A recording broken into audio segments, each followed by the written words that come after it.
Bonjour, bienvenue sur Amani TV, la télé panafricaine. Aujourd'hui, votre émission Elles ont écrit est consacrée à une grande dame de la littérature sénégalaise, Aminata Sow Fall, qui n'est plus à présenter, mais enfin, nous allons quand même souscrire à la tradition. Aminata Sow Fall a écrit en tout cas, elle est parmi celles ou ceux qui ont écrit les plus belles lettres de la littérature sénégalaise contemporaine. Elle est née à Saint-Louis en 1941 et après quelques années passées au lycée Faidherbe et puis au lycée Van Vollenhoven, actuel Lamine Gueye, elle se rend en France où elle prépare une licence de lettres modernes. Elle rentre ensuite au Sénégal où elle devient enseignante et ensuite elle va vraiment contribuer à forger l'éducation nationale sénégalaise. Elle travaille ensuite dans le cadre de la Commission nationale de réforme de l'enseignement du français.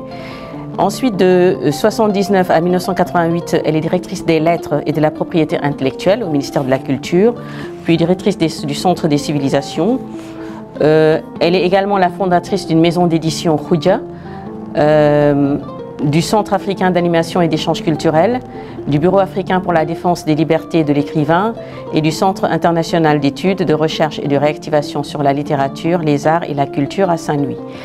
Aminata Sow Fall est également docteur honoris causa de plusieurs universités à l'échelle internationale.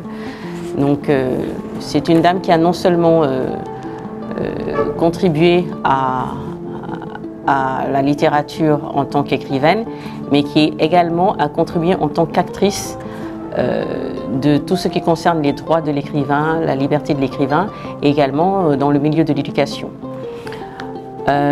Ses œuvres sont pour certaines d'une originalité qui reste intacte. Nous allons commencer par Le Revenant. Donc c'est une œuvre c'est un roman qui date de 1976 et c'est l'histoire d'une revanche, celle de Bakar, que la cupidité des siens a poussé à commettre des actes qui l'ont conduit à la déchéance, et donc il va préparer pendant assez longtemps une vengeance avec un final du roman mais vraiment assez spectaculaire, et c'est une dénonciation vraiment de la perversion d'une société où l'argent règne en maître.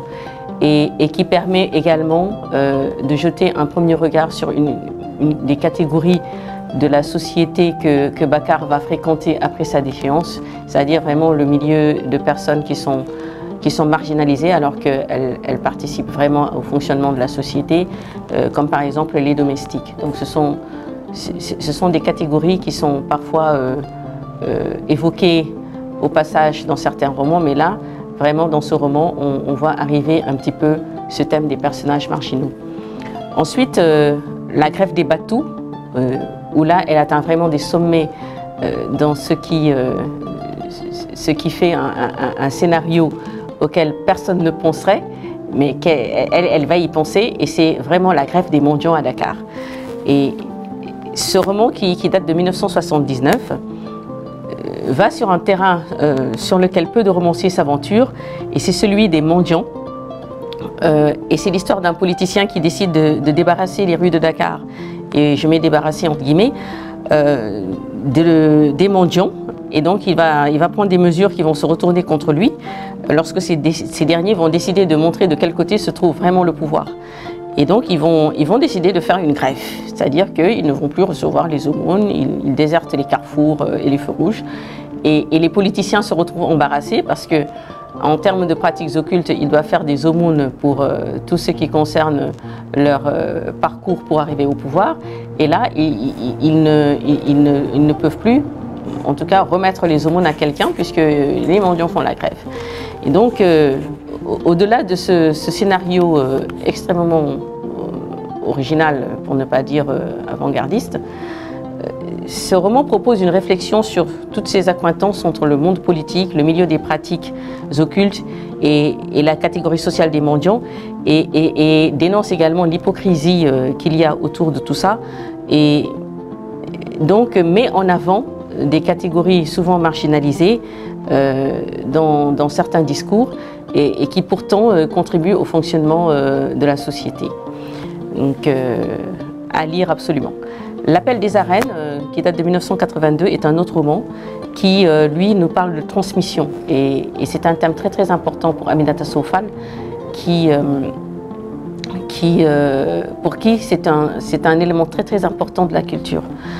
Et là, nous avons un jeune garçon qui est avec sa grand-mère et qui communique très peu avec sa mère.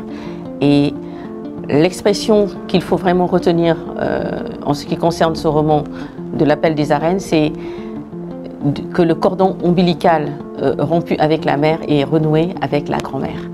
Et cette phrase dit tout, parce que c'est un jeune garçon au départ qui est en recherche de repères culturels et de racines, et qui va se réenraciner grâce à un séjour chez sa grand-mère.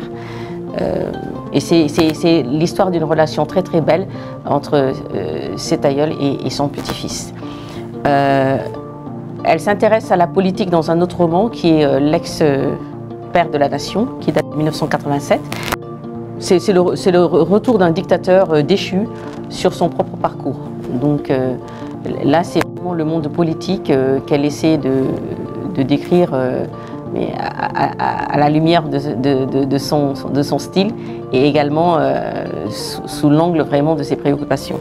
Le jujubier du patriarche s'intéresse à un autre élément qui fonctionne encore, en tout cas du moins partiellement peut-être, mais dont il est très peu question dans les romans actuels. C'est vraiment le terme de caste est peut-être maintenant inapproprié, mais c'est ainsi que ces catégories sont désignées. Et le système de caste, qui est avec des personnages qui veulent fonctionner encore dans le système de caste, alors que le monde moderne fonctionne et a commencé à changer et fonctionne autrement, et qu'ils sont dans une société sénégalaise avec laquelle ils sont en déphasage sur ces questions. Donc c'est quand même une interrogation sur l'évolution de la société et sur le refus de certains de prendre acte de ce changement, et également sur le fait que est-ce que la société a assez évolué pour ça ou non, etc.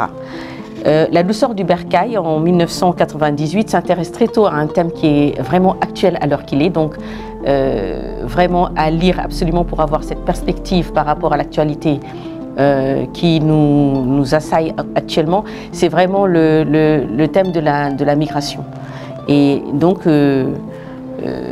la migration, c'est des illusions, c'est-à-dire l'espoir quand on part, et à l'arrivée des migrants clandestins, on ne parle même plus de froideur de l'accueil, mais la dureté de l'accueil, les désillusions, les espoirs qui sont fuis, et le fait qu'il faut vraiment,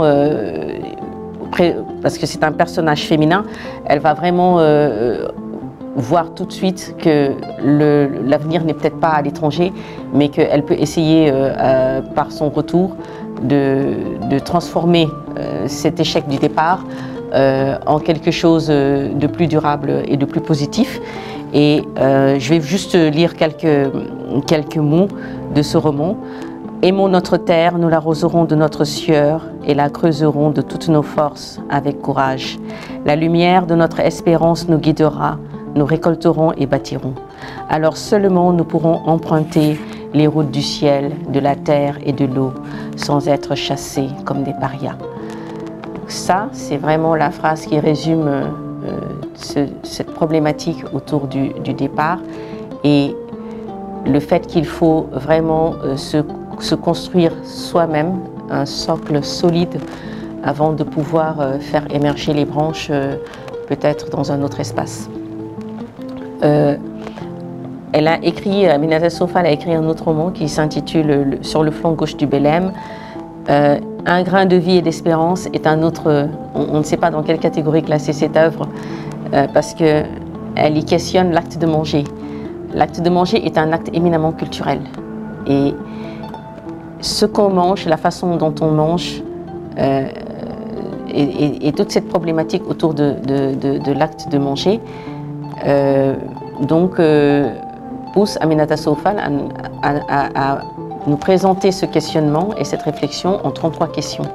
dont certaines, pour vous donner une idée, l'acte de manger, le temps de préparation, le plat préféré de l'imaginaire, les liquides, les saveurs cachées,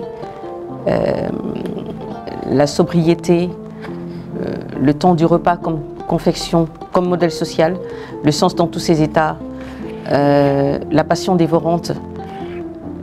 Vraiment, cet ouvrage est quand même original et peut-être fondateur d'une réflexion qui pourrait inspirer d'autres sur cet acte auquel on s'intéresse très peu, mais qui est vraiment un marqueur social et qui donne beaucoup d'informations sur une culture.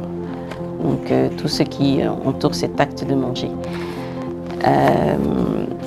Enfin, je terminerai sur Aminata Soofal par Le Festin de la détresse. C'est un roman qui date de 2005 et qui dénonce les pseudo-aides au développement, la nécessité de prendre en compte des besoins spirituels en valorisant la créativité et les nourritures spirituelles. Donc voilà un aperçu, malheureusement, qui survole compte tenu du temps imparti, mais qui, j'espère, donnera envie de parcourir son œuvre à travers ses romans. Sur ce, nous vous donnons rendez-vous pour un autre numéro de votre émission Elles ont écrit. Merci à vous.